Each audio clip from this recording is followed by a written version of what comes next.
प्यारे दर्शकों, पंजाबनामा शो ਦੇ ਵਿੱਚ ਤੁਹਾਡਾ ਸਵਾਗਤ ਹੈ। ਇਸ ਸ਼ੋਅ ਦੇ ਵਿੱਚ ਸਾਡੇ ਨਾਲ ਪੰਜਾਬ ਹਰਿਆਣਾ ਹਾਈ ਕੋਰਟ ਦੇ ਸੀਨੀਅਰ ਵਕੀਲ ਹਰਚੰਦ ਸਿੰਘ ਬਾਠ ਹਨ। ਉਹਨਾਂ ਨਾਲ ਜਿਹੜੇ ਅਦਾਲਤਾਂ ਦੇ ਵਿੱਚ ਕੇਸ ਆ ਉਹ ਰੁਲ ਰਹੇ ਪਿਛਲੇ ਸਮੇਂ ਦੇ ਵਿੱਚ। ਜਦੋਂ ਦਾ ਕਰੋਨਾ ਮਹਾਮਾਰੀ ਆਈ, ਕੇਸਾਂ ਦੀ ਸੁਣਵਾਈ ਨਹੀਂ ਹੋ ਰਹੀ, ਇੱਥੋਂ ਤੱਕ ਕਿ ਲੋਕਾਂ ਦੀਆਂ ਜਿਹੜੀਆਂ ਬੇਲ ਨੇ ਲੱਗੀਆਂ, ਜੇ ਜ਼ਮਾਨਤਾਂ ਲੱਗੀਆਂ ਨੇ, ਉਹਨਾਂ ਦੀ ਵੀ ਸੁਣਵਾਈ ਨਹੀਂ ਹੋ ਰਹੀ। ਤੇ ਇੱਕ ਕੇਸ ਕਿੰਨੀ ਵਾਰੀ ਵਾਰ-ਵਾਰ ਉਹਦੀ ਸੁਣਵਾਈ ਟਲਦੀ ਰਹੀ। ਕੋਈ ਮਾਮਲਾ ਸੁਪਰੀਮ ਕੋਰਟ ਦੇ ਵਿੱਚ ਗਿਆ, ਸੁਪਰੀਮ ਕੋਰਟ ਨੇ ਪੰਜਾਬ ਹਰਿਆਣਾ ਹਾਈ ਕੋਰਟ ਨੂੰ ਕਿਹਾ ਕਿ ਇਹ ਸੁਣਵਾਈ ਕਰੋ, ਲੋਕਾਂ ਨੂੰ ਪਰੇਸ਼ਾਨੀ ਤੋਂ ਬਚਾਓ। ਮੇਰਾ ਖਿਆਲ ਪਿਛਲੇ ਸਮੇਂ ਦੇ ਵਿੱਚ ਬਹੁਤ ਵੱਡੀ ਗਿਣਤੀ ਦੇ ਵਿੱਚ ਕੇਸਾਂ ਦੀ ਸੁਣਵਾਈ ਨਹੀਂ ਹੋ ਰਹੀ ਤੇ ਇਸ ਕਰਕੇ ਜਿਹੜਾ justice delay and justice deny ਉਹੋ ਜਿਹੀ ਹਾਲਤ ਜਿਹੜੀ ਬਣਦੀ ਜਾ ਰਹੀ ਹੈ। ਬਾਠ ਸਾਹਿਬ, ਸਾਡੇ ਦਰਸ਼ਕਾਂ ਨੂੰ ਦੱਸੋ ਵੀ ਕੀ ਹਾਲਤ ਹੈ ਇਸ ਵੇਲੇ ਕੇਸਾਂ ਦੀ ਸੁਣਵਾਈ ਦੀ। ਜਮੂ ਸਾਹਿਬ, ਜਿਹੜਾ ਇਹ ਵਿਸ਼ਾ ਹੈ ਨਾ ਬਹੁਤ ਹੀ ਚਰਚਿਤ ਹੈ। ਇਹਦੇ ਉੱਤੇ ਬਹੁਤ ਹੀ ਜਿਹੜੀ ਮੀਡੀਆ ਦੇ ਵਿੱਚ ਵੀ ਤੇ ਅਦਰਵਾਈਜ਼ ਵੀ ਜਿਹੜੀ ਬਹੁਤ ਲੰਬੇ ਸਮੇਂ ਤੋਂ ਜਿਹੜੀ ਬਹਿਸ ਚੱਲ ਰਹੀ ਆ ਕਿ ਕੀ ਸਾਡਾ ਜਿਹੜਾ ਸਿਸਟਮ ਹੈ, ਨਿਆਂਪਾਲਿਕਾ ਦਾ ਜਿਹੜਾ ਸਿਸਟਮ ਹੈ, ਕੀ ਇਹ ਸਾਡੇ ਦੇਸ਼ ਦੀਆਂ ਹਾਲਾਤਾਂ ਦੇ ਮੁਤਾਬਕ ਮੇਲ ਖਾਂਦਾ ਹੈ? ਕੀ ਇਹ ਲੋਕਾਂ ਨੂੰ ਵਾਕਿਆ ਜਿਹੜਾ ਵਾ ਉਹ ਨਿਆਂ ਦਿਵਾਉਂਦਾ ਹੈ ਕਿ ਨਹੀਂ ਦਿਵਾਉਂਦਾ ਹੈ?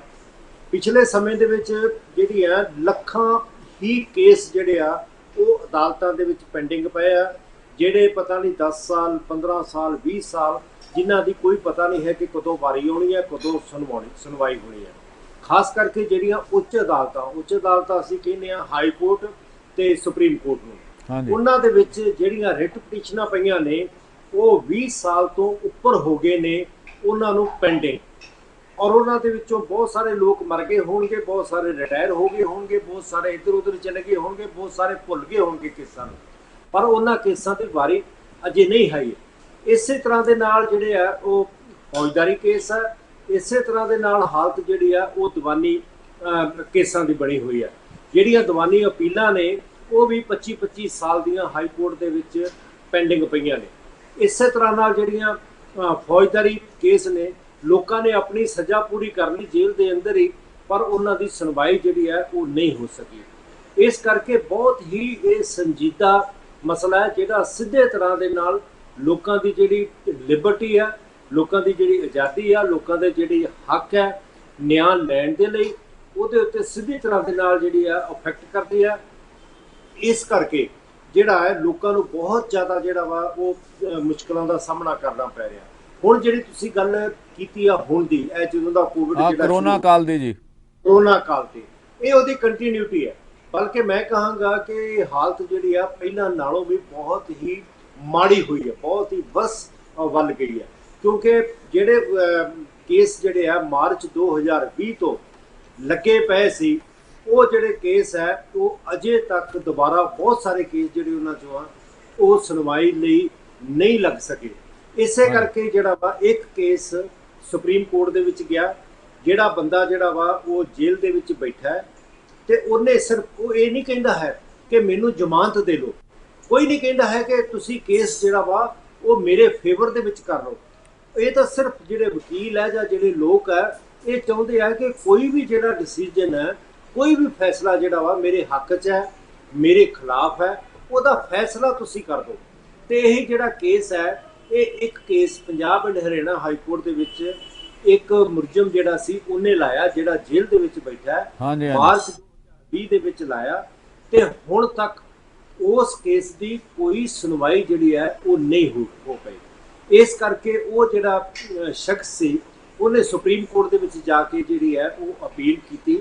ਉੱਥੇ ਸਿਰਫ ਇਹ ਨਹੀਂ ਸੀ ਕੇਸ ਹੈ ਕਿ ਮੈਨੂੰ ਜ਼ਮਾਨਤ ਦੇ ਦਿਓ, ਉੱਥੇ ਸਿਰਫ ਇਸ ਗੱਲ ਦੀ ਪ੍ਰੇਅਰ ਸੀ, ਇਸ ਗੱਲ ਦੀ ਰਿਕੁਐਸਟ ਸੀ ਕਿ ਮੇਰੇ ਕੇਸ ਦੀ ਸੁਣਵਾਈ ਕਰ ਦਿਓ।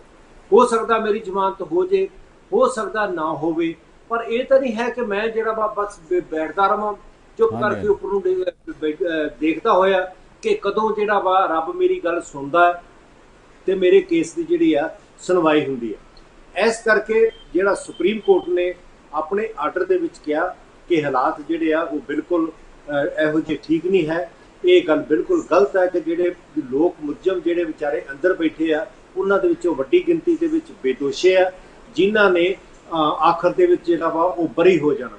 ਪਰ ਜੇ ਉਹਨਾਂ ਦਾ ਕੇਸ ਹੀ ਸਾਲਾਂ ਬੱਧੀ ਨਾ ਸੁਣਿਆ ਜਾਵੇ ਤੇ ਜ਼ਮਾਨਤ ਵਰਗੇ ਕੇਸ ਜਿਹੜੇ ਕਿ ਸਿੱਧੀ ਤਰ੍ਹਾਂ ਇਸ ਗੱਲ ਤੇ ਡਿਪੈਂਡ ਕਰਦੇ ਆ ਕਿ ਲੋਕਾਂ ਦੀ ਜਿਹੜੀ ਲਿਬਰਟੀ ਆ, ਲੋਕਾਂ ਦੀ ਜਿਹੜੀ ਆਜ਼ਾਦੀ ਹੈ ਉਹ ਕਰਟੇਲ ਹੋਈ ਹੈ। ਇਹ ਫੰਡਾਮੈਂਟਲ ਰਾਈਟ ਹੈ ਲੋਕਾਂ ਦਾ ਕਿ ਜਿਹੜੀ ਜਲਦੀ ਉਹਨਾਂ ਦੇ ਕੇਸਾਂ ਦੀ ਸੁਣਵਾਈ ਹੋਵੇ, ਨਿਆਂਪਾਲਿਕਾ ਜਲਦੀ ਫੈਸਲਾ ਕਰੇ ਉਹਨਾਂ ਦਾ ਕੇਸਾਂ ਦਾ ਐਜ਼ ਅਰਲੀ ਐਜ਼ ਪੋਸੀਬਲ। ਇਸ ਕਰਕੇ ਮੇਰਾ ਕੇਸ ਸੁਣਿਆ ਜਾਵੇ ਤਾਂ ਸੁਪਰੀਮ ਕੋਰਟ ਨੇ ਜਿਹੜਾ ਹਾਈ ਕੋਰਟ ਨੂੰ ਇਹ ਡਾਇਰੈਕਸ਼ਨ ਦਿੱਤੀ ਹੈ ਕਿ ਇਹ ਕੇਸ ਜਿਹੜਾ ਵਾ ਉਹ ਪਹਿਲ ਦੇ ਆਧਾਰ ਤੇ ਨਹੀਂ ਵੀ ਰਜਿਸਟਰਾਰ ਨੂੰ ਕਿਹਾ ਕਿ ਤੁਸੀਂ ਇਹਦਾ ਕੇਸ ਦਾ ਜਲਦੀ ਲਾ ਕੇ ਸੁਣਵਾਈ ਕਰੋ। WhatsApp ਮੈਂ ਇੱਥੇ ਇੱਕ ਸਵਾਲ ਪੁੱਛਣਾ ਚਾਹੁੰਦਾ, ਕੀ ਇਸੇ ਕੇਸ ਦੀ ਸੁਣਵਾਈ ਜਲਦੀ ਹੋਏਗੀ ਜਾਂ ਬਾਕੀ ਕੇਸਾਂ ਦੀ ਵੀ ਸੁਣਵਾਈ ਦਾ ਇਹਦੇ ਨਾਲ ਰਾਹ ਖੁੱਲੇਗਾ? ਇਹੀ ਗੱਲ ਮੈਂ ਕਨਕਲੂਡ ਕਰ ਰਿਹਾ ਕਿ ਇਹ ਤਾਂ ਇੱਕ ਕੇਸ ਆ ਜਿਹਦੇ ਕੋਲੇ ਇਹ ਮਤਲਬ ਫੈਸਿਲਿਟੀ ਸੀ, ਜਿਹਦੇ ਕੋਲੇ ਇਹ ਸੀ ਕਿ ਉਹ ਪੈਸਾ ਲਾ ਕੇ ਸੁਪਰੀਮ ਕੋਰਟ ਦੇ ਵਿੱਚ ਜਾ ਸਕਦਾ। ਜੰਮੂ ਜੀ ਸੁਪਰੀਮ ਕੋਰਟ ਦੇ ਵਿੱਚ ਜੇ ਕੋਈ ਤੁਸੀਂ ਉੱਥੇ ਦਰਮਿਆਨਾ ਜਿਹਾ ਵਕੀਲ ਵੀ ਕਰਨਾ ਤਾਂ ਲੱਖਾਂ ਦੀ ਗੱਲ ਆ, ਹਜ਼ਾਰਾਂ ਦੀ ਗੱਲ ਨਹੀਂ। ਤੇ ਉਹ ਜਿਹੜੇ ਵਕੀਲ ਹੈ ਦਿੱਲੀ ਦੇ ਵਿੱਚ ਸੁਪਰੀਮ ਕੋਰਟ 'ਚ ਬੈਠੇ ਆ, ਉਹ ਉਹਨਾਂ ਤੋਂ ਵੱਡੀ ਮੈਜੋਰਟੀ 99% ਆ, ਉਹ ਕਹਿੰਦੇ ਪਹਿਲਾਂ ਜੀ ਪੂਰੀ ਫੀਸ ਰੱਖੋ ਤੇ ਉਸ ਤੋਂ ਬਾਅਦ ਅਸੀਂ ਤੁਹਾਡੀ ਗੱਲ ਸੁਣਾਂਗੇ। ਉਹ ਤਾਂ ਪਾਣੀ ਜਿਹੜਾ ਵਾ ਘਰੋਂ ਗਏ ਨੂੰ ਜਿਹੜਾ ਵਾ ਉਹ ਨਾ ਪੁੱਛਣ ਵਾਲੀ ਜਿਹੜੀ ਗੱਲ ਆ ਉਹ ਹੁੰਦੀ ਉੱਥੇ। ਇਸ ਕਰਕੇ ਜਿਹੜਾ ਹੈ ਇਹ ਇੱਕ ਕੇਸ ਹੈ ਜਿਹਦੇ ਵਿੱਚ ਸੁਪਰੀਮ ਕੋਰਟ ਨੇ ਫੈਸਲਾ ਦਿੱਤਾ। ਬਾਕੀ ਤਾਂ ਹਜ਼ਾਰਾਂ ਕੇਸ ਪਏ ਨੇ ਜਿਹੜੇ ਚੁੱਪ ਕਰਕੇ ਬੈਠੇ ਨੇ। ਹੁਣ ਜਿਹੜੇ ਆ ਸਾਡੇ 50 ਦੇ ਲਗਭਗ ਹਾਈ ਕੋਰਟ ਚੰਡੀਗੜ੍ਹ ਦੇ ਵਿੱਚ ਜੱਜ ਸਾਹਿਬ ਨੇ, ਉਹਨਾਂ ਦੇ ਵਿੱਚੋਂ ਜਿਹੜਾ 1/3 ਜਿਹੜੇ ਲਗਭਗ ਹੈ ਉਹ ਪਿੱਛੇ ਬੈਠਦੇ ਸੀ ਤੇ ਹੁਣ ਜਿਹੜਾ ਜੂਨ ਦਾ ਮਹੀਨਾ ਵਾ ਉਹ ਛੁੱਟੀਆਂ ਹੁੰਦੀਆਂ ਤੇ ਹੁਣ ਤਾਂ ਜਿਹੜੇ ਆ ਉਹ 4 ਜਾਂ 5 ਇਸ ਤਰ੍ਹਾਂ ਜਿਹੜੇ ਆ ਜੱਜ ਸਾਹਿਬ ਹੁਣ ਤਾਂ ਵੋਕੇਸ਼ਨ ਜੱਜ ਹੋਣਗੇ ਨਾ ਹੋਏਗਾ ਤੇ ਫਿਰ ਸੰਭਾਵਨਾ ਹੈ ਕਿ ਸਾਰੇ ਜੱਜ ਜਿਹੜੇ ਬੈਠਣ ਤੇ ਸੁਣਵਾਈ ਹੋਵੇ। ਇਸ ਕਰਕੇ ਅਜੇ ਤੱਕ ਇਹੀ ਕੇਸ ਜਿਹੜਾ ਵਾ ਉਹ ਪਹਿਲ ਦੇ ਆਧਾਰ ਤੇ ਸੁਣਿਆ ਜਾਏਗਾ। ਬਾਕੀ ਲਾਈਨ 'ਚ ਲੱਗੇ ਆ, ਉਹਨਾਂ ਦਾ ਕੋਈ ਅਜੇ ਜਿਹੜਾ ਵਾ ਉਹ ਹਾਲ ਨਹੀਂ ਹੈ। ਤੇ ਇਹਦਾ ਮਤਲਬ ਇਵੇਂ ਮਾਮਲੇ ਚੱਲਦੇ ਰਹਿਣਗੇ? ਸੁਪਰੀਮ ਕੋਰਟ ਦਾ ਇੱਕ ਜਿਹੜਾ ਆਰਡਰ ਹੈ ਉਹ ਸਿਰਫ ਇੱਕ ਕੇਸ ਤੱਕ ਹੀ ਸੀਮਿਤ ਰਹਿ ਗਿਆ? ਇੱਕ ਕੇਸ ਦੇ ਵਿੱਚ ਉਹਨਾਂ ਨੇ ਜਿਹੜੀ ਚਿੰਤਾ ਵਾ ਸੁਪਰੀਮ ਕੋਰਟ ਨੇ ਚਿੰਤਾ ਜ਼ਾਹਰ ਕੀਤੀ ਹੈ ਜਨਰਲੀ ਸਾਰੇ ਕੇਸਾਂ ਦੀ। ਹਾਂਜੀ, ਉਹਨਾਂ ਨੇ ਆਰਡਰ ਦੇ ਵਿੱਚ ਲਿਖਿਆ, ਪਰ ਕਿਉਂਕਿ ਇੱਕ ਬੰਦੇ ਨੇ ਹੀ ਅਪਰੋਚ ਕੀਤੀ ਹੈ ਉੱਥੇ ਜਾ ਕੇ, ਤੇ ਜਦੋਂ ਇੱਕ ਜਿਹੜਾ ਇੰਡੀਵਿਜੂਅਲ ਹੈ ਉਹ ਅਪਰੋਚ ਕਰਦਾ ਤਾਂ ਫਿਰ ਉਸ ਕੇਸ ਦੇ ਵਿੱਚ ਹੀ ਆਮ ਕਰਕੇ ਕਿਹਾ ਜਾਂਦਾ ਕਿ ਇਹ ਜਿਹੜਾ ਸਾਡੇ ਕੋਲ ਆਇਆ ਵਾ ਇਹਦਾ ਜਿਹੜਾ ਪਹਿਲ ਦੇ ਆਧਾਰ ਤੇ ਜਲਦੀ ਤੋਂ ਜਲਦੀ ਇਹਦਾ ਸੁਣਿਆ ਜਾਵੇ। ਚਾਹੀਦਾ ਤਾਂ ਜਨਰਲ ਆਰਡਰ ਹੈ ਕਿ ਜਿੰਨੇ ਵੀ ਜਿਹੜੇ ਆ ਉਹ ਜ਼ਮਾਨਤਾਂ ਦੇ ਕੇਸ ਪਏ ਨੇ ਜਿਨ੍ਹਾਂ ਦੀ ਪਿਛਲੇ 1 ਸਾਲ ਦੇ ਵਿੱਚ ਸੁਣਵਾਈ ਨਹੀਂ ਹੋਈ, ਉਹ ਸਾਰੇ ਕੇਸ ਜਿਹੜੇ ਆ ਉਹ ਪਹਿਲ ਦੇ ਆਧਾਰ ਤੇ ਜਿਹੜੇ ਆ ਉਹ ਸੁਣੇ ਜਾਣ। ਇਹ ਜਿਹੜੀ ਨਿਆਂਪਾਲਿਕਾ ਜੰਮੂ ਸਾਹਿਬ ਜਿਹੜੀ ਬਾਕੀ ਲੈਜਿਸਲੇਚਰ ਵੀ ਹੈ, ਐਗਜ਼ੈਕਟਿਵ ਵੀ ਹੈ, ਵਿਧਾਨ ਪਾਲਿਕਾ ਵੀ ਹੈ, ਕਾਰਜਕਾਰ ਜਿਹੜੀ ਹੈ ਉਹ ਵੀ ਹੈ, ਪਰ ਜਿਹੜੇ ਲੋਕਾਂ ਨੂੰ ਆਸ ਹੁੰਦੀ ਹੈ ਨਾ ਕਿ ਸਾਨੂੰ ਨਿਆਂ ਮਿਲੇਗਾ। ਦੇਖੋ ਲੋਕਾਂ ਦੀਆਂ ਜਿਹੜੀਆਂ ਸਿਆਸੀ ਨੇਤਾਵਾਂ ਤੋਂ ਤਾਂ ਜਿਹੜੀਆਂ ਵਾ ਉਹ ਕੋਈ ਆਸਾਂ ਰਹੀਆਂ ਨਹੀਂ। ਜੋ ਹਾਲਾਤ ਚੱਲ ਰਹੀ ਹੈ ਇਸ ਸਮੇਂ ਦੇ ਪਿਛਲੇ ਸਾਰੇ ਸਮੇਂ ਦੇ ਵਿੱਚ, ਉਹਨਾਂ ਤੋਂ ਲੋਕਾਂ ਦਾ ਜਿਹੜਾ ਵਾ ਉਹ ਮਨ ਅੱਕ ਚੁੱਕਾ ਹੈ ਕਿ ਇਹਨਾਂ ਨੇ ਜਿਹੜਾ ਵਾ ਜੋ ਕਰਪਸ਼ਨ ਜੋ ਸਾਰਾ ਕੁਝ ਚੱਲ ਰਿਹਾ, ਸਾਡੀ ਜਿਹੜਾ ਨਿਆਂ ਇੱਥੋਂ ਨਹੀਂ ਮਿਲਣਾ। ਜਿਹੜੀ ਬਿਊਰੋਕ੍ਰੇਸੀ ਆ ਉਹਦਾ ਵੀ ਜਿਹੜਾ ਵਾ ਸਭ ਨੂੰ ਕਲੀਅਰ ਹੈ ਕਿ ਬਿਊਰੋਕ੍ਰੇਸੀ ਕਿਸ ਤਰੀਕੇ ਦੇ ਨਾਲ ਸਿਆਸਤਦਾਨਾਂ ਦੇ ਦਬਾਅ ਥੱਲੇ, ਪੁਲਿਸ ਵੀ ਸਿਆਸਤਦਾਨਾਂ ਦੇ ਦਬਾਅ ਦੇ ਥੱਲੇ ਜਿਹੜੇ ਆ ਉਹ ਕੰਮ ਕਰਦੀ ਹੈ। ਇਸ ਕਰਕੇ ਜੇ ਲੋਕਾਂ ਨੂੰ ਥੋੜੀ ਬਹੁਤੀ ਆਸ ਹੈ ਨਾ ਅਜੇ ਵੀ, ਤੇ ਉਹ ਨਿਆਂਪਾਲਿਕਾ ਤੋਂ ਜਿਹੜੀ ਆ ਨਿਆਂ ਮਿਲਣ ਦੀ ਉਮੀਦ ਹੈ। ਪਰ ਜੋ ਬਾਠ ਸਾਹਿਬ ਇੱਥੇ ਮੈਂ ਕਹਿਣਾ ਵੀ ਪਾਤਰ ਦੀ ਇੱਕ ਕਵਿਤਾ, ਇਸ ਅਦਾਲਤ 'ਚ ਫੈਸਲੇ ਸੁਣਦਿਆਂ ਬੰਦੇ ਬਿਰਖ ਹੋ ਗਏ। ਮੈਨੂੰ ਲੱਗਦਾ ਇਹ ਤਾਂ ਉਦੋਂ ਸੀਗੇ ਜੋ ਫੈਸਲੇ ਸੁਣਦਿਆਂ ਸੀਗੇ, ਹੁਣ ਤਾਂ ਫੈਸਲਿਆਂ ਦੀ ਸੁਣਵਾਈ ਨਹੀਂ ਹੋ ਰਹੀ। ਇਸ ਕਰਕੇ ਪਾਤਰ ਸਾਹਿਬ ਨੂੰ ਕਹਿਣਾ ਚਾਹੀਦਾ ਕੋਈ ਹੋਰ ਕਵਿਤਾ ਰਚਨ ਜਿਹੜੀ ਇਸ ਗੱਲ ਦੇ ਉੱਪਰ ਕੋਈ ਚਾਨਣ ਪਾਉਂਦੀ ਹੋਵੇ। ਜੇ ਜੰਮੂ ਸਾਹਿਬ ਤੁਹਾਡੀ ਬਿਲਕੁਲ ਗੱਲ ਠੀਕ ਹੈਗੀ ਆ। ਜੇ ਅਸੀਂ ਉਦੋਂ ਦੇ ਜਦੋਂ ਉਹਨਾਂ ਨੇ ਇਹ ਕਵਿਤਾ ਲਿਖੀ ਸੀ ਤੇ ਅੱਜ ਦੇ ਹਾਲਾਤ ਦੇ ਵਿੱਚ ਅਸੀਂ ਜਾਈਏ ਤਾਂ ਹਾਲਾਤ ਜਿਹੜੇ ਆ ਉਸ ਨਾਲੋਂ ਕਈ ਗੁਣਾ ਵੱਧਤਰ ਹੈ, ਕਈ ਗੁਣਾ ਵੱਧਤਰ ਹੈ। ਜੇ ਉਦੋਂ ਤੁਸੀਂ ਕੇਸ ਦੀ ਉਸ ਸਾਲ ਦੇ ਵਿੱਚ ਪੈਂਡੈਂਸੀ ਵੇਖੋ ਵੀ ਕਿੰਨੇ ਕੇਸ ਪੈਂਡਿੰਗ ਸੀ ਤੇ ਅੱਜ ਦੇ ਵਿੱਚ ਵੇਖੋ ਤਾਂ ਉਹ ਜਿਹੜੇ ਆ 10 ਗੁਣਾ ਤੋਂ ਵੀ 20 ਗੁਣਾ ਤੋਂ ਵੀ ਵੱਧ ਜਿਹੜੀ ਪੈਂਡੈਂਸੀ ਹੈ ਉਹ ਕੇਸਾਂ ਦੀ ਪਈ ਆ। ਮਤਲਬ ਜਿਹੜੇ ਆ ਇੱਕ ਵਾਰ ਐਡਮਿਟ ਹੋ ਗਿਆ, ਇੱਕ ਵਾਰ ਫਾਈਲ ਹੋ ਗਿਆ, ਉਸ ਤੋਂ ਬਾਅਦ ਜਿਹੜੀ ਉਹਦੀ ਕਦੋਂ ਸੁਣਵਾਈ ਹੋਣੀ ਹੈ ਕਦੋਂ ਨਹੀਂ ਹੋਣੀ ਹੈ ਕੋਈ ਨਹੀਂ ਜਾਣਦਾ ਹੈ। ਸਾਡੇ ਕੋਲ ਕੇਸ ਜੰਮੂ ਸਾਹਿਬ ਪਏ ਨੇ, ਖੁਦ ਮੇਰੇ ਕੋਲ ਜਿਹੜੇ ਆ ਉਹ ਕੇਸ ਪਏ ਨੇ ਜਿਹੜੇ 25 ਸਾਲ ਤੋਂ ਜਿਹੜੇ ਕੇਸ ਹੈ ਪੈਂਡਿੰਗ ਹੈ, ਔਰ ਉਹਨਾਂ ਦਾ ਅਜੇ ਨੇੜ ਭਵਿੱਖ ਦੇ ਵਿੱਚ ਕਿਤੇ ਨਾਂ ਨਿਸ਼ਾਨ ਨਹੀਂ ਹੈ ਕਿ ਨੇੜ ਭਵਿੱਖ ਦੇ ਵਿੱਚ ਉਹ ਕਦੋਂ ਸੁਣੇ ਜਾਣਗੇ। ਇਹੀ ਹਾਲਤ ਜਿਹੜੀ ਆ ਬਾਕੀ ਸਾਰੇ ਵਕੀਲ ਸਾਹਿਬਾਨਾਂ ਦੀ ਹੈ। ਪਹਿਲੀ ਤਾਂ ਗੱਲ ਹੈ ਕਿ ਜੱਜਾਂ ਦੀ ਜਿਹੜੀ ਨਫਰੀ ਹੈ ਜੱਜ ਸਾਹਿਬਾਨ ਦੀ ਬਹੁਤ ਘੱਟ ਹੈ। ਪਿਛਲੇ ਸਮੇਂ ਦੇ ਵਿੱਚ ਜਿਹੜੇ ਆ ਨਵੇਂ ਜੱਜ ਜਿਹੜੇ ਆ ਉਹ ਕਿਸੇ ਨਾ ਕਿਸੇ ਕਾਰਨ ਕਰਕੇ ਜਿਹੜੇ ਨਹੀਂ ਲਏ ਜਾ ਰਹੇ। ਪੰਜਾਬ ਦੇ ਵਿੱਚ ਜਿਹੜੀਆਂ ਉਹ 85-87 ਦੇ ਕਰੀਬ Punjab and Haryana high court ਦੇ ਜੱਜਾਂ ਦੀ ਜਿਹੜੀ ਸੈਂਕਸ਼ਨਡ ਸਟਰੈਂਥ ਆ ਜਿਹੜੇ ਕਿ ਹੋਣੇ ਚਾਹੀਦੇ ਉਹ ਦੇਖ ਲਓ ਕਿ 50 ਤੋਂ ਵੀ ਥੱਲੇ ਆ। ਲਗਭਗ ਮਤਲਬ ਜਿਹੜਾ ਵਾ 50%, ਲਗਭਗ ਥੋੜੇ ਜਿਹੇ 50% ਤੋਂ ਵੱਧ ਜਿਹੜੀ ਨਫਰੀ ਦੇ ਨਾਲ ਇਹ ਕੋਰਟ ਜਿਹੜੀ ਕੰਮ ਕਰ ਰਹੀ ਆ। ਔਰ ਬਹੁਤ ਸਾਰੀਆਂ ਬਾਕੀ ਹਿੰਦੁਸਤਾਨ ਦੇ ਵਿੱਚ ਜਿਹੜੀਆਂ ਹਾਈ ਕੋਰਟਾਂ ਨੇ ਜਿਨ੍ਹਾਂ ਦੇ ਵਿੱਚ ਸਿਰਫ 45% ਜਿੰਨੀ ਉੱਥੇ ਸੈਂਕਸ਼ਨਡ ਸਟਰੈਂਥ ਆ, ਜਿੰਨੀ ਰੂਲ ਦੇ ਮੁਤਾਬਕ ਗਿਣਤੀ ਜੱਜ ਸਾਹਿਬਾਨ ਦੀ ਚਾਹੀਦੀ ਆ, ਉਹਦੇ 50% ਤੋਂ ਵੀ ਘੱਟ 45% ਦੇ ਕਰੀਬ ਜਿਹੜੇ ਆ ਉਹ ਜਿਹੜੇ ਜੱਜ ਸਾਹਿਬ ਆ ਉੱਥੇ ਹੈ ਨੇ। ਨਵੇਂ ਜੱਜ ਜਿਹੜੇ ਆ ਨਹੀਂ ਰਹੇ। ਇਹੀ ਹਾਲਤ ਜਿਹੜੀ ਆ ਬਾਕੀ ਸਾਰਿਆਂ ਤੇ ਆ, ਪੋਜੀਸ਼ਨਾਂ ਬਾਕੀ ਸਾਰੀਆਂ ਅਦਾਲਤਾਂ ਦੇ ਵਿੱਚ ਹੈ। ਈਵਨ ਤੁਸੀਂ ਵੇਖੋ ਕਿ ਜਿਹੜੀ ਸਭ ਤੋਂ ਸਰਵ ਉੱਚ ਅਦਾਲਤ ਹੈ ਉਹਦੇ ਵਿੱਚ 7 ਪੋਸਟਾਂ ਪਿਛਲੇ ਲੰਬੇ ਸਮੇਂ ਤੋਂ ਜਿਹੜੀਆਂ ਵਾ ਉਹ ਖਾਲੀ ਪਈਆਂ। ਪਿਛਲੇ ਜਿਹੜੇ ਚੀਫ ਜਸਟਿਸ ਸਾਹਿਬ ਸੀ ਉਹਨਾਂ ਦਾ ਕੁਝ ਸਾਲ ਤੋਂ ਉੱਪਰ ਟੈਨਿਓਰ ਸੀ, ਉਹਨਾਂ ਦੀ ਸਾਲ ਦੇ ਉੱਪਰ ਟੈਨਿਓਰ ਤੱਕ ਜਿਹੜਾ ਇੱਕ ਵੀ ਨਵਾਂ ਜੱਜ ਸੁਪਰੀਮ ਕੋਰਟ ਦੇ ਵਿੱਚ ਨਹੀਂ ਲੱਗਾ ਹੈ। ਤੇ ਕਹਿੰਦੇ ਆ ਕਿ ਆਪਸ ਵਿੱਚ ਜਿਹੜੇ ਪਹਿਲੇ 5 ਜੱਜ ਹੈ ਜਿਨ੍ਹਾਂ ਨੇ ਫੈਸਲਾ ਕਰਨਾ ਹੁੰਦਾ ਕਿ ਕਿਹੜੇ ਨਵੇਂ ਜੱਜ ਆਉਣ, ਉਹਨਾਂ ਦੀ ਆਪਸ ਵਿੱਚ ਬਣੀ ਨਹੀਂ ਹੈ। ਜੋ ਮੀਡੀਆ ਰਿਪੋਰਟ ਨੇ, ਅਖਬਾਰਾਂ 'ਚ ਚਰਚਾ ਚੱਲ ਰਹੀ ਹੈ, ਉਹਨਾਂ ਦੀ ਆਪਸ ਵਿੱਚ ਬਣਦੀ ਨਹੀਂ ਸੀ। ਇਸ ਕਰਕੇ ਉਹ ਕਿਸੇ ਸਹਿਮਤੀ ਤੇ ਨਹੀਂ ਪਹੁੰਚ ਸਕੇ ਸੀ ਕਿ ਅਸੀਂ ਜਿਹੜੇ ਆ ਇਹ ਨਵੇਂ ਜੱਜ ਲੈ ਲਈਏ। ਇਸ ਕਰਕੇ ਇਹੀ ਹਾਲ ਜਿਹੜਾ ਵਾ ਉਹ ਹਾਈ ਕੋਰਟਾਂ ਦੇ ਵਿੱਚ ਹੈ ਕਿ ਕਿਸੇ ਨਾ ਕਿਸੇ ਕਾਰਨ ਕਰਕੇ ਇਹ ਜਿਹੜੇ ਆ ਜੱਜ ਸਾਹਿਬਾਨ ਨਹੀਂ ਜਿਹੜੇ ਆ ਉਹ ਲਾਏ ਜਾ ਰਹੇ, ਪੁਆਇੰਟ ਹੋ ਰਹੇ। ਇਸ ਕਰਕੇ ਅੱਜ ਜ਼ਰੂਰਤ ਹੈ ਕਿ ਕੋਈ ਇਸ ਤਰ੍ਹਾਂ ਦਾ ਜਿਹੜਾ ਮੈਕੈਨਿਜ਼ਮ ਕ੍ਰੀਏਟ ਕੀਤਾ ਜਾਵੇ ਕਿ ਸਾਨੂੰ ਵੇਖੋ ਪਤਾ ਹੈ, ਮੈਨੂੰ ਹੁਣੇ ਸਾਰਿਆਂ ਨੂੰ ਪਤਾ ਸਭ ਨੂੰ ਕਿ ਸਾਡੇ ਜਿਹੜੇ ਇੰਨੇ ਜੱਜ ਆ ਤੇ ਇਸ ਸਾਲ ਦੇ ਵਿੱਚ 3 ਰਿਟਾਇਰ ਹੋ ਰਹੇ ਆ, ਨੈਕਸਟ ਈਅਰ ਜਿਹੜੇ ਆ 4 ਜੱਜ ਜਿਹੜੇ ਉਹ ਰਿਟਾਇਰ ਹੋ ਰਹੇ। ਇਸ ਹਿਸਾਬ ਨਾਲ ਸਾਰਾ ਰਿਕਾਰਡ ਜਿਹੜਾ ਵਾ ਉਹ ਅਵੇਲੇਬਲ ਆ, ਡਾਟਾ ਇਜ਼ ਅਵੇਲੇਬਲ ਆ। ਤਾਂ ਕਿਉਂ ਇਹੋ ਜਿਹਾ ਮੈਕੈਨਿਜ਼ਮ ਨਹੀਂ ਕੀਤਾ ਜਾਂਦਾ ਕਿ ਅਗਲੇ 6 ਮਹੀਨੇ ਅਗਲੇ ਸਾਲ ਨੂੰ ਸਾਹਮਣੇ ਰੱਖਦਿਆਂ ਹੋਇਆ ਪਹਿਲੇ ਜਿਹੜੇ ਆ ਉਹ ਇੱਕ 10 ਜੱਜਾਂ ਦੀ ਲਿਸਟ ਬਣਾਈ ਜਾਵੇ ਕਿ ਹਾਂ ਇਸ ਸੀਰੀਅਲ ਵਾਈਜ਼ ਦੇ ਨਾਲ, ਸੀਨੀਅਰਟੀ ਵਾਈਜ਼ ਦੇ ਨਾਲ ਜਦੋਂ ਪੋਸਟਾਂ ਖਾਲੀ ਹੋਣਗੀਆਂ ਤੇ ਉਹ ਜਿਹੜੇ ਜੱਜ ਸਾਹਿਬਾਨ ਆ ਉਹ ਆਪਣੀ ਜਿਹੜੀ ਅਪਾਇੰਟਮੈਂਟ ਉਹਨਾਂ ਦੀ ਹੋਵੇਗੀ। ਮੈਂ ਕਹਿੰਦਾ ਉਹਦੀ ਤਾਂ ਮੈਂ ਇਹ ਵੈਕੈਂਸੀਆਂ ਦੇ ਮਾਮਲੇ ਤੋਂ ਇੱਕ ਹੋਰ ਮਾਮਲੇ ਵੱਲ ਜਾਣਾ ਚਾਹੁੰਦਾ। ਪਿਛਲੇ ਦਿਨੀ ਦਿੱਲੀ ਹਾਈ ਕੋਰਟ ਨੇ ਇੱਕ ਅਹਿਮ ਫੈਸਲਾ ਤੇ 3 ਮਾਮਲੇ ਜਿਹੜੇ ਕੇਸ ਉਹਨਾਂ 'ਚ ਫੈਸਲਾ ਦਿੱਤਾ ਹੈ। ਉਹਦੇ ਵਿੱਚ ਜਿਹੜਾ ਪਿੰਜਰਾ ਤੋੜ ਜਥੇਬੰਦੀ ਉਹਦੀਆਂ 2 ਕਾਰਕੁਨਾਂ ਨੇ, ਇੱਕ ਹੋਰ ਹੈ ਮਤਲਬ ਜਿਹੜਾ CA ਦੇ ਖਿਲਾਫ ਅੰਦੋਲਨ ਕੀਤਾ ਸੀਗਾ, ਉਹਨਾਂ ਨੂੰ ਦਿੱਲੀ ਹਾਈ ਕੋਰਟ ਨੇ ਬਹੁਤ ਹੀ ਅਹਿਮ ਫੈਸਲਾ ਦਿੱਤਾ ਹੈ। ਉਸ ਫੈਸਲੇ ਦੀ ਰੋਸ਼ਨੀ ਦਾ ਫੈਸਲੇ ਦਾ ਦਿੱਲੀ ਪੁਲਿਸ ਤੇ ਜਾਂ ਦੇਸ਼ ਦੀ ਹੋਰ ਪੁਲਿਸ ਦੇ ਉੱਪਰ ਜਾਂ ਜਿਹੜੇ ਹੁਕਮਰਾਨ ਨੇ ਉਹਨਾਂ ਦੇ ਉੱਪਰ ਕੋਈ ਅਸਰ ਹੋਏਗਾ ਵੀ ਉਹ UAPA ਜਾਂ ਸੈਡੀਸ਼ਨ ਦੇ ਕੇਸ ਐਵੇਂ ਨਾ ਲੋਕਾਂ ਦੇ ਉੱਪਰ ਦਰਜ ਕਰ ਦੇਣ ਜਿਹੜੇ ਪ੍ਰੋਟੈਸਟ ਕਰਦੇ ਆ, ਜਿਹੜੇ ਨਾਅਰੇਬਾਜ਼ੀ ਕਰਦੇ ਆ ਜਿਵੇਂ ਕਿ ਪਿਛਲੇ ਸਮੇਂ ਦੇ ਵਿੱਚ ਦਰਜ ਕੀਤੇ, ਅੱਗੇ ਨੂੰ ਕੋਈ ਫਰਕ ਪਏਗਾ? ਤੁਹਾਡਾ ਕੀ ਹਾਲ ਹੈ ਇਹਦੇ ਬਾਰੇ? ਜੰਮੂ ਸਾਹਿਬ ਬਹੁਤ ਹੀ ਵਾਜਬ ਤੁਹਾਡਾ ਸਵਾਲ ਹੈ।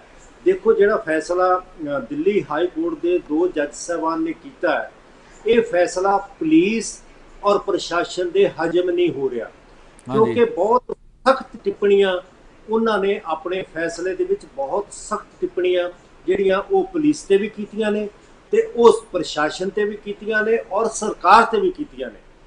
ਉਹਨਾਂ ਨੇ ਬਿਲਕੁਲ ਕਲੀਅਰ ਕਿਹਾ ਹੈ ਕਿ ਇੱਕ ਜਿਹੜਾ ਆਮ ਜਿਹਾ ਪ੍ਰੋਟੈਸਟ ਸੀ ਜਿਹੜੇ ਲੋਕ ਕਰ ਰਹੇ ਸੀ, ਆਮ ਪ੍ਰੋਟੈਸਟ, ਤੇ ਉਸ ਪ੍ਰੋਟੈਸਟ ਨੂੰ ਤੁਸੀਂ ਜਿਹੜਾ ਵਾ ਇੱਕ ਸੈਡੀਸ਼ਨ ਦੇ ਨਾਂ ਦੇ ਥੱਲੇ ਜਿਹੜਾ ਵਾ ਕਰ ਦਿੱਤਾ। ਜਿਹੜੀ ਗਵਾਹੀ ਉਹਨਾਂ ਨੇ ਆਪਣੇ ਫੈਸਲੇ ਦੇ ਵਿੱਚ ਸਾਰੇ 'ਚ ਲਿਖੀ ਹੈ ਉਹਦੇ ਵਿੱਚ ਦੋਸ਼ ਇਹਨਾਂ ਤੇ ਆ ਕਿ ਇਸ ਜਗ੍ਹਾ ਤੇ ਇਹਨਾਂ ਨੇ ਜਿਹੜਾ ਸੀ ਉਹ ਕੁਝ ਔਰਤਾਂ ਜਿਹੜੀਆਂ ਬੁਰਕੇ ਦੇ ਵਿੱਚ ਸੀ ਉਹਨਾਂ ਨੂੰ ਜਿਹੜੀਆਂ ਬੋਤਲਾਂ, ਕੱਚ ਦੀਆਂ ਬੋਤਲਾਂ ਦਿੱਤੀਆਂ, ਉਹਨਾਂ ਨੂੰ ਜਿਹੜਾ ਮਿਰਚਾਂ ਦਾ ਪਾਊਡਰ ਦਿੱਤਾ, ਉਹਨਾਂ ਨੂੰ ਪੱਥਰ ਫੜਾਏ।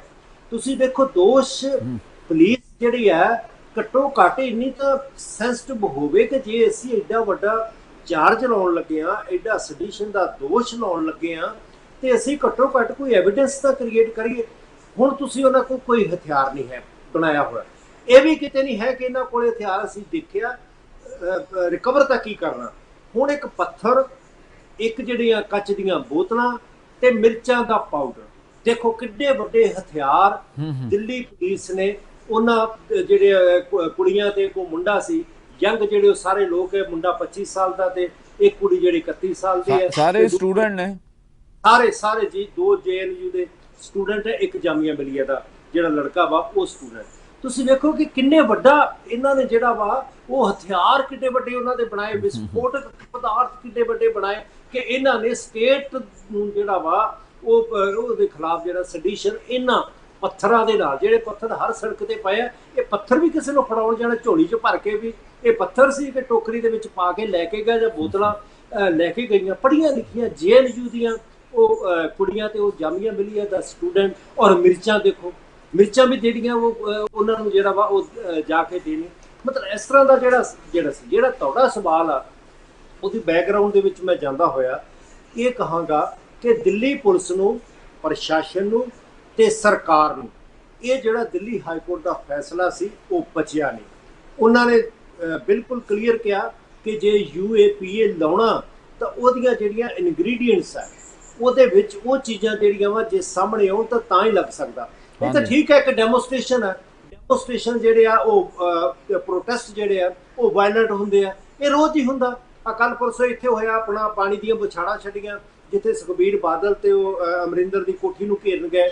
ਇੱਥੇ ਰੋਜ਼ ਹੀ ਟੀਚਰ ਜਿਹੜੇ ਆ ਉਹ ਕਰਦੇ ਆ, ਬਾਕੀ ਕਿਸਾਨਾਂ ਦਾ ਤੇ ਮਜ਼ਦੂਰਾਂ ਦਾ ਸਾਰੇ ਜਿਹੜੇ ਡੇਲੀ ਜਿਹੜਾ ਵਾ ਇਸ ਤਰ੍ਹਾਂ ਦੇ ਡੈਮੋਸਟ੍ਰੇਸ਼ਨ ਹੁੰਦੇ ਆ। ਜਿਹੜੇ ਡੈਮੋਸਟ੍ਰੇਸ਼ਨ ਕਰਦੇ ਹੋਏ ਐਂਗਸਟੀ ਦੇ ਵਿੱਚ ਉਹ ਜਿਹੜਾ ਥੋੜਾ ਬਹੁਤਾ ਵਾਇਲੈਂਟ ਜਿਹੜਾ ਵਾ ਹੋ ਜਾਂਦੇ, that is a part of the demonstration. ਇਹ ਇਕੱਲਾ ਸਾਡੇ ਨਹੀਂ, ਤੁਸੀਂ ਵੇਖੋ ਕਿ ਅਮਰੀਕਾ ਦੇ ਵਿੱਚ, ਕੈਨੇਡਾ ਦੇ ਵਿੱਚ, ਯੂਰਪ ਦੇ ਵਿੱਚ ਔਰ ਬਾਕੀ ਸਾਰੇ ਦੇ ਦੇਸ਼ਾਂ ਦੇ ਵਿੱਚ ਉੱਥੇ ਜਿੱਥੇ ਮਤਲਬ ਇਸ ਤਰ੍ਹਾਂ ਦੀਆਂ ਜਿਹੜਾ ਵਿਰੋਧ ਹੁੰਦਾ ਕਿਸੇ ਵੀ ਕਾਨੂੰਨ ਦੇ ਖਿਲਾਫ, ਕਿਸੇ ਸਰਕਾਰ ਦੀ ਪਾਲਿਸੀ ਦੇ ਖਿਲਾਫ, ਤਾਂ ਲੋਕ ਜਿਹੜੇ ਉਹ ਪ੍ਰੋਟੈਸਟ ਕਰਦੇ ਆ। ਪ੍ਰੋਟੈਸਟ ਦੇ ਵਿੱਚ ਪੁਲਿਸ ਦੇ ਨਾਲ ਟੱਕਰ ਹੁੰਦੀ ਹੈ। ਇਹ ਤੇ ਆਮ ਜੀ ਜਿਹੜੀ ਗੱਲ ਹੈ, ਅਸੀਂ ਜਦੋਂ ਸਟੂਡੈਂਟਸ ਤੋਂ ਲਏ ਸੀ ਆਮ ਕਰਕੇ ਹਮੇਸ਼ਾ ਹੀ ਇਹੋ ਜਿਹੀਆਂ ਜਿਹੜੀਆਂ ਚੀਜ਼ਾਂ ਜਦੋਂ ਡੈਮੋਸਟ੍ਰੇਸ਼ਨ ਪ੍ਰੋਟੈਸਟ ਕਰੀਦਾ ਸੀ ਪੁਲਿਸ ਦਾ ਥੋੜਾ ਬਹੁਤਾ ਜਿਹੜਾ ਵਾ ਜੋ ਝੜਪ ਜਿਹੜੀ ਹੋ ਜਾਂਦੀ। ਪਰ ਇਸ ਦਾ ਮਤਲਬ ਇਹ ਨਹੀਂ ਹੈ ਕਿ ਇਹ ਸੈਡੀਸ਼ਨ ਹੈ। That is a democratic fundamental right given by the constitution, protected by the constitution। ਹਾਂ, ਜੇ ਤੁਸੀਂ ਜਿਹੜਾ ਵਾ ਜਿਵੇਂ 188 ਹੈ ਕਿ ਹਾਂ ਇੱਥੇ ਅਸੀਂ ਪਾਬੰਦੀ ਲਾਈ ਹੈ, ਡੈਮੋਸਟ੍ਰੇਸ਼ਨ ਨਹੀਂ ਕਰ ਸਕਦੇ, ਠੀਕ ਹੈ। 188 ਹੈ, 144 ਲੱਗੀ ਹੈ, ਉਹਦੇ 'ਚ 188 ਦਾ ਜਿਹੜਾ ਵਾ IPC ਦਾ ਜੁਰਮ ਬਣਦਾ ਵਾ। ਉਹਨਾਂ ਨੂੰ ਤੁਸੀਂ ਜਿਹੜਾ ਵਾ ਉਹ ਫੜ ਲਓ ਤੇ ਉਹਨਾਂ ਤੇ ਜੋ ਵੀ ਕੇਸ ਇਸ ਤਰ੍ਹਾਂ ਦਾ ਬਣਦਾ ਵਾ ਉਹ ਤੁਸੀਂ ਆਮ ਜਿਹੜਾ IPC ਆ, ਆਮ ਸਾਡਾ ਜਿਹੜਾ ਤਾਜਰਾਤੇ ਹਿੰਦ ਦਾ ਜਿਹੜਾ ਕਾਨੂੰਨ ਹੈ ਉਹਦੇ ਮੁਤਾਬਕ ਜਿਹੜਾ ਬਣਦਾ ਤੁਸੀਂ ਕਰ ਲਓ। ਪਰ ਇਸ ਹੱਦ ਤੱਕ ਜਾਣਾ ਸਟੇਟ ਦਾ ਇੱਕ ਏਡਾ ਵੱਡਾ ਖਤਰਾ ਉਹਨਾਂ ਨੇ ਸਮਝਣਾ ਕਿ ਸਟੇਟ ਨੂੰ ਖਤਰਾ ਇਹਨਾਂ ਤਿੰਨਾਂ ਜਿਹੜਾ ਸਟੂਡੈਂਟਸ ਦੇ ਤੋਂ, ਇਹ ਇੱਕ ਅਨਹਰਡ ਚੀਜ਼ ਹੈ। ਹਾਂ, ਅੱਗੇ ਇਹ ਹਜਮ ਨਹੀਂ ਹੋਇਆ ਤਾਂ ਇੱਥੇ ਨਹੀਂ ਰੁਕੀ ਦਿੱਲੀ ਪੁਲਿਸ। ਉਹਨਾਂ ਨੇ ਜਦੋਂ ਆਪਣੀਆਂ ਜ਼ਮਾਨਤਾਂ ਭਰੀਆਂ ਥੱਲੇ ਵਾਲੀ ਕੋਰਟ 'ਚ, ਰੂਲ ਇਹ ਹੁੰਦਾ ਕਿ ਹਾਈ ਕੋਰਟ ਸਿਰਫ ਆਰਡਰ ਪਾਸ ਕਰਦੀ ਹੈ, ਉਹ ਆਰਡਰ ਲੈ ਕੇ ਕਿ ਅਸੀਂ ਜਿਹੜਾ ਵਾ ਉਹ ਟ੍ਰਾਇਲ ਕੋਰਟ ਦੇ ਵਿੱਚ ਜਾਂ CGM ਦੀ ਕੋਰਟ, ਚੀਫ ਜੁਡੀਸ਼ੀਅਲ ਮੈਜਿਸਟ੍ਰੇਟ ਦੀ ਕੋਰਟ ਦੇ ਵਿੱਚ ਜਾ ਕੇ ਜ਼ਮਾਨਤ ਭਰੀਦੀ ਹੈ, ਜਿੱਥੇ ਅਸੀਂ ਸਿਓਰਟੀ ਜਿਹੜਾ ਵਾ ਲੈ ਕੇ ਜਾਂਦੇ, ਆਪਣਾ ਬੌਂਡ ਭਰਦੇ ਆ, ਜਿੰਨਾ ਵੀ ਆਰਡਰ ਕੀਤਾ ਹੋਵੇ, 50,000 ਦਾ ਕੀਤਾ ਹੋਵੇ, ਲੱਖ ਦਾ ਹੋਵੇ। ਤੇ ਜਿਹੜੀ ਕੋਰਟ ਹੈ ਆਮ ਤੌਰ ਤੇ ਆਰਡਰਾਂ ਦੇ ਵਿੱਚ ਲਿਖਿਆ ਹੁੰਦਾ ਕਿ ਬੇਲ to the satisfaction of the trial court ਜਾਂ ਕੰਸਰਨਡ ਚੀਫ ਜੁਡੀਸ਼ੀਅਲ ਮੈਜਿਸਟ੍ਰੇਟ। ਤੇ ਉਹਦੇ ਤੇ ਇਹ ਹੁੰਦਾ ਹੈ ਕਿ ਉਹ ਜਿਹੜੀ ਕੋਰਟ ਹੈ ਉਹ ਸੈਟਿਸਫਾਈ ਕਰੇ ਹੋਵੇ ਕਿ ਹਾਂ ਇਹ ਜਿਹੜੇ ਜੈਨੂਅਨ ਜ਼ਮਾਨਤ ਦੇਣ ਵਾਲੇ ਆ ਇਹ ਜੈਨੂਅਨ ਆ, ਇਹਨਾਂ ਕੋਲ ਜਿਹੜਾ ਪ੍ਰੂਫ ਹੈ ਉਹ ID ਪ੍ਰੂਫ ਹੈਗਾ, ਇਹਨਾਂ ਨੂੰ ਕੋਈ ਆਇਡੈਂਟੀਫਾਈਡ ਕਰ ਰਿਹਾ। ਜਿਵੇਂ ਅਸੀਂ ਪਿੰਡਾਂ 'ਚੋਂ ਆਮ ਕਰਕੇ ਜਦੋਂ ਪੰਜਾਬ ਦੇ ਵਿੱਚ ਹੈ ਉਹ ਅਸੀਂ ਜਿਹੜਾ ਵਾ ਨੰਬਰਦਾਰ ਆਮ ਕਰਕੇ ਲੈ ਕੇ ਜਾਂਦੇ ਹਾਂ।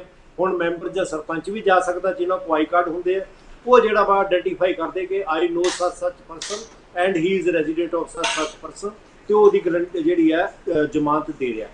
ਹੁਣ ਉਹਨਾਂ ਨੇ ਜਦੋਂ ਅਦਾਲਤ ਦੇ ਵਿੱਚ ਜ਼ਮਾਨਤਾਂ ਭਰੀਆਂ ਤਾਂ ਪੁਲਿਸ ਨੇ ਪੂਰੀ ਕੋਸ਼ਿਸ਼ ਕੀਤੀ, ਦਿੱਲੀ ਪੁਲਿਸ ਨੇ ਉਸ ਅਦਾਲਤ ਤੇ ਦਬਾਅ ਪਾਉਣ ਦੇ ਲਈ ਕਿ ਤੁਸੀਂ ਜਿਹੜਾ ਵਾ ਅਸੀਂ ਇੱਕ ਮੁੰਡਾ ਜਿਹੜਾ ਵਾ ਉਹ ਆਸਾਮ ਦਾ ਰਹਿਣ ਵਾਲਾ, ਦੂਸਰਾ ਇੱਕ ਹਰਿਆਣੇ ਦਾ ਕੁੜੀ ਜਿਹੜੀ ਰਹਿਣ ਵਾਲੀ ਹੈ,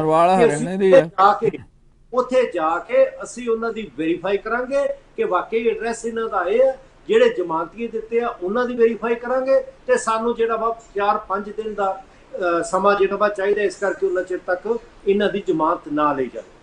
ਜਦੋਂ ਜੰਮੂ ਸਾਹਿਬ ਜ਼ਮਾਨਤ ਦਿੰਦੇ ਆ ਨਾ ਹਾਈ ਕੋਰਟ, ਤਾਂ ਉਹਦੇ 'ਚ ਲਿਖਿਆ ਹੁੰਦਾ ਕਿ ਹੀ ਵੁੱਡ ਬੀ ਰਿਲੀਜ਼ ਫੋਰਥਵਿਥ। ਫੋਰਥਵਿਥ ਦਾ ਮਤਲਬ ਹੈ ਕਿ ਜਦੋਂ ਵੀ ਤੁਸੀਂ ਜ਼ਮਾਨਤ ਭਰ ਲਈ ਉਹਨਾਂ ਨੂੰ ਤੁਸੀਂ ਰੱਖ ਨਹੀਂ ਸਕਦੇ ਹੈ, ਉਸੇ ਦਿਨ ਉਸੇ ਟਾਈਮ ਦੇ ਉੱਤੇ ਉਹਨਾਂ ਨੂੰ ਰਿਲੀਜ਼ ਕਰਨਾ ਪਊਗਾ। ਪਰ ਇਹਨਾਂ ਨੇ ਰੋਕਣ ਦੀ ਕੋਸ਼ਿਸ਼ ਕੀਤੀ। ਨਾਲ ਹੀ ਜਿਹੜਾ ਸੁਪਰੀਮ ਕੋਰਟ 'ਚ ਜਿਹੜੀ ਆ ਉਹ ਅਪੀਲ ਫਾਈਲ ਕੀਤੀ ਹਾਈ ਕੋਰਟ ਦੇ ਆਰਡਰ ਦੇ ਖਿਲਾਫ, ਜਿਹਦੇ ਵਿੱਚ ਉਹਨਾਂ ਨੂੰ ਜ਼ਮਾਨਤ ਦਿੱਤੀ ਕਿ ਅਸੀਂ ਜਿਹੜਾ ਸਟੇ ਕਰਾ ਲਾਂਗੇ ਤੇ ਇਹ ਬਾਹਰ ਨਾ ਨਿਕਲਣ ਪੈਣਗੇ, ਅਸੀਂ ਵੈਰੀਫਿਕੇਸ਼ਨ ਦੇ ਬਹਾਨੇ ਦੇ ਥੱਲੇ ਲੰਮਾ ਕਰ ਲਾਂਗੇ 4-5 ਦਿਨ ਤੱਕ, ਉਦੋਂ ਤੱਕ ਸੁਪਰੀਮ ਕੋਰਟ ਸੁਣਵਾਈ ਹੋ ਜਾਏਗੀ ਤੇ ਸ਼ਾਇਦ ਸਟੇ ਹੋ ਗਿਆ ਤਾਂ ਇਹ ਅੰਦਰ ਦੇ ਅੰਦਰ ਬੈਠੇ ਰਹਿਣਗੇ।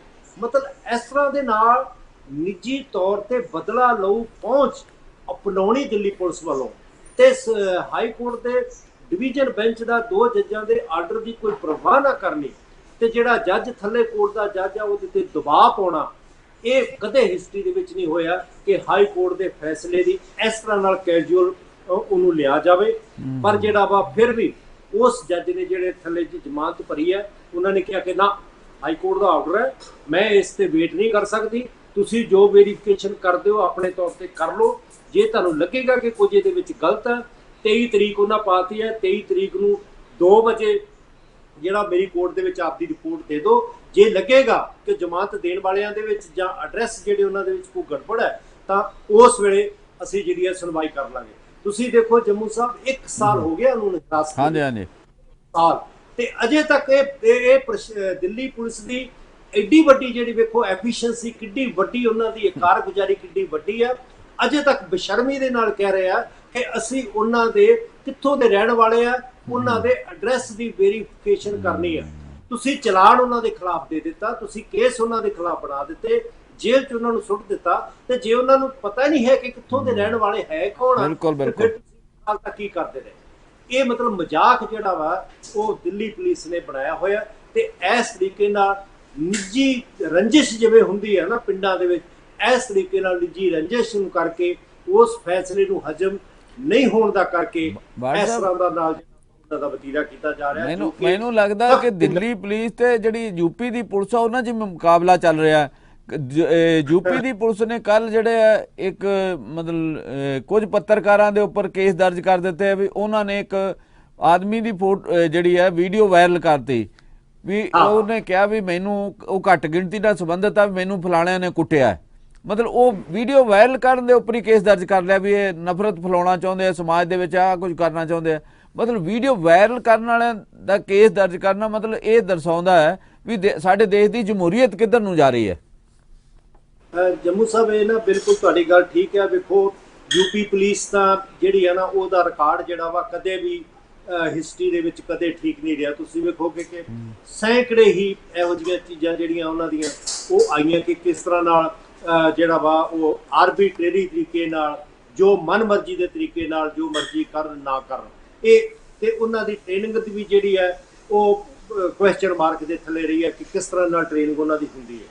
ਪਰ ਦਿੱਲੀ ਪੁਲਿਸ ਜਿਹੜੀ ਹੈ ਉਹ ਤਾਂ ਮਚ ਬੈਟਰ ਟ੍ਰੇਨਡ ਹੈ, ਉਹਨਾਂ ਦੀ ਤਾਂ ਬਿਲਕੁਲ ਅੱਛੀ ਤਰ੍ਹਾਂ ਟ੍ਰੇਨਿੰਗ ਵੀ ਉਹਨਾਂ ਦੀ ਹੁੰਦੀ ਹੈ, ਉਹਨਾਂ ਨੂੰ ਜਿਹੜਾ ਵਾ ਉਹ ਸਿਖਾਉਂਦੇ ਵੀ ਹੈ, ਕਿਉਂਕਿ ਦਿੱਲੀ ਦੇ ਵਿੱਚ ਦਿੱਲੀ ਕੈਪੀਟਲ ਹੈ ਜਿੱਥੇ ਜਿਹੜੇ ਆ ਸਾਰੀਆਂ ਅੰਬੈਸੀਜ਼ ਨੇ, ਜਿੱਥੇ ਫੋਰਨ ਲੋਕ ਵੱਡੀ ਗਿਣਤੀ ਦੇ ਵਿੱਚ ਆਉਂਦੇ ਆ, ਹਿੰਦੁਸਤਾਨ ਦੇ ਹਰ ਕੋਨੇ ਤੋਂ ਲੋਕ ਆਉਂਦੇ ਆ, ਤੇ ਇਸ ਕਰਕੇ ਦਿੱਲੀ ਦੇ ਵਿੱਚ ਘੱਟੋ ਘੱਟ ਜਿਹੜੀ ਪੁਲਿਸ ਹੈ ਉਹ ਬਾਕੀ ਦੇ ਸੂਬਿਆਂ ਨਾਲੋਂ ਜਿਹੜੇ ਆ ਉਹ ਮਚ ਮੋਰ ਟ੍ਰੇਨਡ ਹੈ। ਅਸੀਂ ਜਿਹੜਾ ਚੰਡੀਗੜ੍ਹ ਪੁਲਿਸ ਦੇ ਲਾਗੇ ਉਹਨਾਂ ਨੂੰ ਜਿਹੜਾ ਲੈ ਸਕਦੇ, ਚੰਡੀਗੜ੍ਹ ਪੁਲਿਸ ਦੀ ਵੀ ਟ੍ਰੇਨਿੰਗ ਜਿਹੜੀ ਆ ਉਹ ਬਾਕੀ ਜਿਹੜੇ ਸਾਡੇ ਸੂਬੇ ਆ ਉਹਨਾਂ ਨਾਲੋਂ ਬੈਟਰ ਹੈ।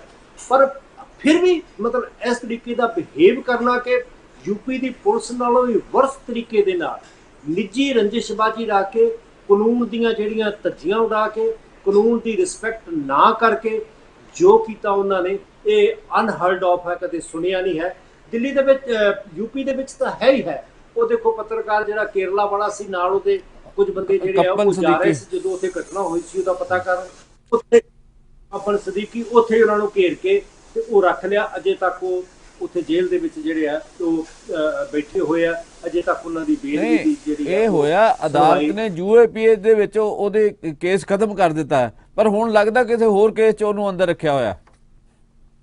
ਉਹ ਜਿਹੜਾ ਵਾ ਮਤਲਬ ਮੇਨ ਕੇਸ ਜਿਹੜਾ ਨਾ ਉਹਦੇ ਉੱਤੇ ਉਹ ਅਜੇ ਜਿਹੜਾ ਵਾ ਪੂਰੀ ਤਰ੍ਹਾਂ ਵਾਪਸ ਨਹੀਂ ਹੋਇਆ ਹੈ, ਤੇ ਜਾਂ ਜਿਹੜੀਆਂ ਬਾਕੀ ਤਰ੍ਹਾਂਵਾਂ ਵੀ ਲੱਗੀਆਂ ਸੀ ਨਾ, ਇੱਕ ਹੁੰਦਾ ਨਾ ਵੀ 5-7 ਜਿਹੜੇ ਅਫੈਂਸ ਹੈ ਉਹ ਤੁਸੀਂ ਲਾ ਦਿਓ, ਜਿਵੇਂ ਸਾਡੇ ਪੰਜਾਬ ਦੇ ਵਿੱਚ ਆਮ ਕਰਕੇ ਹੁੰਦਾ 326 ਲਾ ਦਿਓ, 323 24 ਲਾ ਲਓ, 307 ਲਾ ਲਓ। ਹਾਂ 307 ਟੁੱਟ ਗਈ ਤੇ 326 ਤਾਂ ਹੈਗੀ ਆ, 326 ਨਹੀਂ ਹੈ, 324 ਤਾਂ ਹੈਗੀ ਆ, 452 ਤਾਂ ਹੈਗੀ ਆ ਵੀ ਘਰ 'ਚ ਜਾ ਕੇ ਪਏ।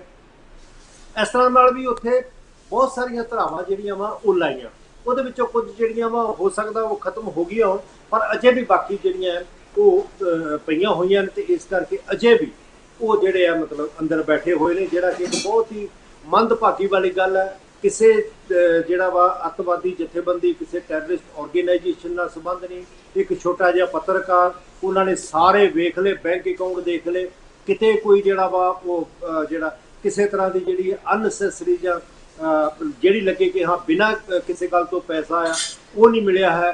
ਹੋਰ ਉਹਦੇ ਖਿਲਾਫ ਜਿਹੜਾ ਕੋਈ ਸਬੂਤ ਨਹੀਂ ਮਿਲਿਆ ਹੈ। ਸਾਰੇ ਪੱਤਰਕਾਰ ਭਾਈਚਾਰਾ, ਦੇਖੋ ਵੱਡੀ ਫੋਰਸ ਹੈ ਪੱਤਰਕਾਰ ਭਾਈਚਾਰਾ, ਉਹ ਵੀ ਡਟ ਕੇ ਮਤਲਬ ਜਿਹੜਾ ਵਾ ਉਹਨਾਂ ਦੇ ਨਾਲ ਖੜੇ। ਉਹਨਾਂ ਨੇ ਵੀ ਮੰਗ ਕੀਤੀ ਯੂਪੀ ਦੇ ਵਿੱਚ ਵੀ, ਕੇਂਦਰ ਸਰਕਾਰ ਤੋਂ ਵੀ, ਭਾਈ ਵੀ ਅਸੀਂ ਇਹਨੂੰ ਜਾਣਦੇ ਹਾਂ, ਇੰਨੇ ਚਿਰ ਦਾ ਕੰਮ ਕਰ ਰਿਹਾ ਇੱਥੇ, ਇਹਦਾ ਕੁਝ ਲੈਣਾ ਦੇਣਾ ਕਿਸੇ ਨਹੀਂ ਹੈ, ਪਰ ਫਿਰ ਵੀ ਉਹਦੀ ਕਿਸੇ ਨੇ ਨਹੀਂ ਸੁਣੀ ਹੈ। ਜਰਨਲਿਸਟ ਆਰਗੇਨਾਈਜੇਸ਼ਨ ਜਿਹੜੀਆਂ ਨੇ, ਉਹਨਾਂ ਨੇ ਵੀ ਜਿਹੜਾ ਉਹਦਾ ਕੇਸ ਪਰਸਿਊ ਕੀਤਾ, ਪਰ ਜਿਹੜਾ ਅਜੇ ਤੱਕ ਉਹ ਅੰਦਰ ਦਾ ਅੰਦਰ ਬੈਠਾ। ਸੋ ਬਾਠ ਸਾਹਿਬ, ਸਾਡੇ ਨਾਲ ਇਸ ਸ਼ੋਅ ਦੇ ਵਿੱਚ ਜੁੜਨ ਲਈ ਤੁਹਾਡਾ ਬਹੁਤ ਬਹੁਤ ਸ਼ੁਕਰੀਆ। ਇੱਥੇ ਹੀ ਸਾਡੇ ਸ਼ੋਅ ਦਾ ਸਮਾਂ ਸਮਾਪਤ ਹੁੰਦਾ ਹੈ। ਬਹੁਤ ਬਹੁਤ ਧੰਨਵਾਦ। ਮਿਹਰਬਾਨੀ।